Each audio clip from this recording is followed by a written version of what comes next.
if that makes sense. I was actually trying to tell them to try to convince them to bring you over. Yeah. Yeah. So Wow. I'm still trying.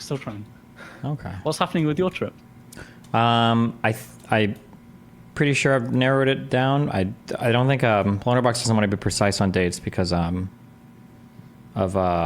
things, because people finding us and killing us or something. I don't know, but So you're definitely going. yeah, like it's like 90% at this point. Yeah. Oh, nice. What are you going to do there? I just chat with a bunch of people basically.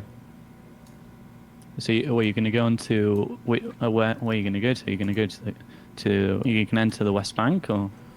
The goal is basically to go to a bunch of places where you can chat with different types of people that live in Israel and in the West Bank, kind of. Like the goal would be to speak to, like obviously you want to go to places like Tel Aviv and Jerusalem and Haifa probably. But then for talking to like Arab Israelis, it'd be cool to go to, I think, Nazareth and Kfar Qasim, I think, are the two big like Arab Israel, or two really large Arab Israeli places. Going to places like, I don't know how you pronounce it. Is it Sderot or Sterat? I think it's Sderot. Sderot, and then any of the kibbutzes near Gaza, places that have been like hit or affected a lot by like the rocket attacks or things that have been like super so the evacuated. one I went to, so the kibbutz Be'eri. Be'eri would be one of them, yeah. Apparently there are hotels in Tel Aviv and in I don't know how to pronounce any of these places. Eilat, the very, very southern city that connects to the, right? Eilat? Eilat, yeah. Apparently there are hotels that are full of like refugee, I don't know if you call them refugees, but people that are evacuated from the kibbutzes and stuff. It'd be interesting to like chat with some of them. You going to the West Bank would be cool. Going to, I think Beersheba and I think Rahat are places that have Bedouin people. And then I think in not the Golan Heights. There are two other places with Druze people, but I looked these up once. I don't remember the names of these places, but yeah, basically just getting to talk to all the different types of people in Israel and hopefully in the West Bank would be a lot of fun. Yeah. But outside of like I'm trying not to just like talk to everybody in Tel Aviv or just talk to people in Jerusalem, but like the different people from the majority communities around would be really fun. Yeah. How easy is it to access the West Bank through Israel? I guess from what I've heard, Area C is pretty easy. B, maybe. Just depends, I guess, on who you with or where particularly you're going. But it would be so cool, I think, to... if I only go to one place in the West Bank, I feel like Hebron would be the coolest place to go to. Because I think there's still a small enclave of Jewish people that live there. And then, obviously, there are Palestinians that live there. I don't know if Hebron is considered Area A, B, or C. I think it was under Netanyahu. They have like this like H1, H2, H3 division of how that shit works. So yeah, but yeah, it would be cool. Sorry, yeah, to talk to just a bunch of different people. Yeah. How long would you be going for? Like a week or two? Probably. I think right now it's anywhere. I think it's around 13 or 14 days is what I have slotted for. Oh wow, so it's quite a long time. Yeah. I mean, whilst you're there, you might as well see if you could visit some places in Tel Aviv, because it's the tech capital of the world. It's the tech capital of the world? Yeah? Is that what you people call it? Do you not think so? Wouldn't that be like San Francisco? No, I think, what's it called? I think 10% of the world's tech unicorns come from Israel. Huh. And one in every 150 people actually have a startup in Tel Aviv. It's got a crazy culture there. Okay, take your word for it. I'll check it out. Yeah, it was quite interesting. So we went with the delegation. We met to like one founder of one of the biggest tech companies in Israel, and another one like someone in the C-suite from a different company. But it's really interesting to see how they managed to do that. It's like they've got a lot. I think a lot of they try out a lot of experiments in Israel because I've got so many startups. But you can look at different places, like the railway is already advanced. I don't know, it's just really interesting to see everything in Tel Aviv. Mm-hmm. Yeah, it should be fun to go to. Yeah. Should we get started? Yeah, I don't know 100% what we're doing, but yeah, go for it. Okay. I mean, it's more reacting to Iran, and I guess we'll see how much there is to talk about.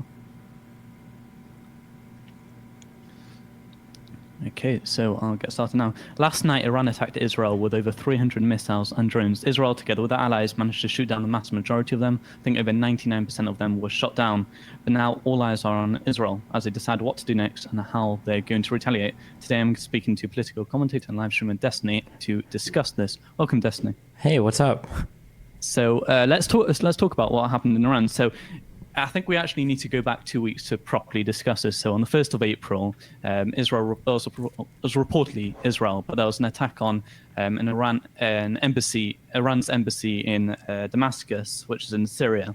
Right, like I said, widely reported and believed to be Israel. Was that Israel? If there was Israel, is that illegal and is that an act of war? Okay, so a few things. I don't know how much this matters because I don't know the international regulations on it, but technically Israel, I don't believe, attacked the embassy in Syria. I think they attacked the consulate. I don't know I don't know how much the difference here matters, but also I don't know if attacks between like Israel and Syria, when we talk about like a cause for war, like Syria doesn't even recognize Israel as a state. These two countries obviously hate each other. Iran obviously doesn't like Israel either. So in terms of like Israel attacking into Syria, I don't know if the feeling is like, oh my God, like tensions are deteriorating. Like there is no relationship here between these two countries. Again, Syria doesn't even recognize Israel exists. So I think Israel had information, or felt like it had information, that there were a bunch of, I think, Quds Force commanders, which are like the mobile wing of the Iranian Revolutionary Guard Corps, the IRGC from Iran. And they felt like these people were intimately involved with the plotting and or at least the plotting, the training for the October 7th attack. So Israel thought they had a hit there. They did their attack. And then obviously Iran has to respond because otherwise they look weak or crazy. So they've been saying for weeks, like, we're going to get you, we're going to get you, we're going to get you. This attack was coming. The attack has happened now. I think there might have been one casualty, like one serious injury, and that's about it. And Iran said, okay, we're good. And I think now Israel and the U.S. are playing a game publicly where Israel's like, we're going to get you. And Israel's like, don't hold me back. And the U.S. is like, okay, well, don't do it anymore. And then eventually Israel's like, well, we did our thing and we defended against all your missiles. So we actually won this. And Iran will say, well, we struck you with so many missiles and we proved we can do it. And everything will go back to normal. That's my take on everything. But well, yeah, I mean, that was a quick take. I mean, that makes sense, really.